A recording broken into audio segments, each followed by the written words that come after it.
Hello guys, in this video we will see how to install Visual Studio Code latest version on Linux Mint 22.1.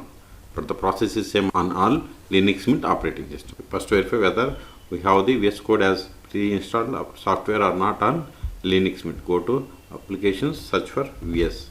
See, you don't have VS Code, okay?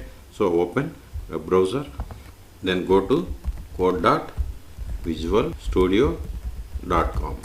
See, for Linux Mint we have to download this .debian package. So click on this .debian package. Wait a moment, it is going to download. See, download started and its size is 100 megabytes. Wait until download completes. See, download is completed. Now open terminal. Go to downloads, ls. Now see here we have the code Debian package. We have to install this one. Sudo dpkg-i, then give the code, then give the tab to autofill, enter Debian package name and hit enter. Then provide the password of sudo user. See, this is the version number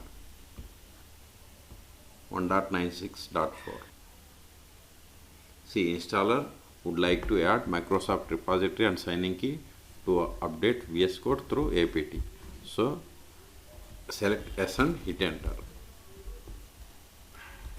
We have successfully installed Visual Studio Code. Let us verify.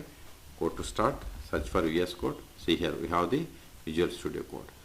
You can open by clicking on this one or on the terminal just type code and hit enter. Both are same. See, we got the Visual Studio Code IDE. Okay, see here we have the different options. Okay, then you have to select the theme and other things. Okay, so we have successfully installed VS Code on Linux Mint 22.1. So this file is not required.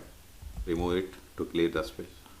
rm code, give the tab to autofill, enter Debian package name and hit enter. So we have cleared the space. So in this video we have seen how to install VS Code on Linux Mint 22.1, but the process is same on all Linux Mint operating systems. For more tutorials, please subscribe my channel. Thank you.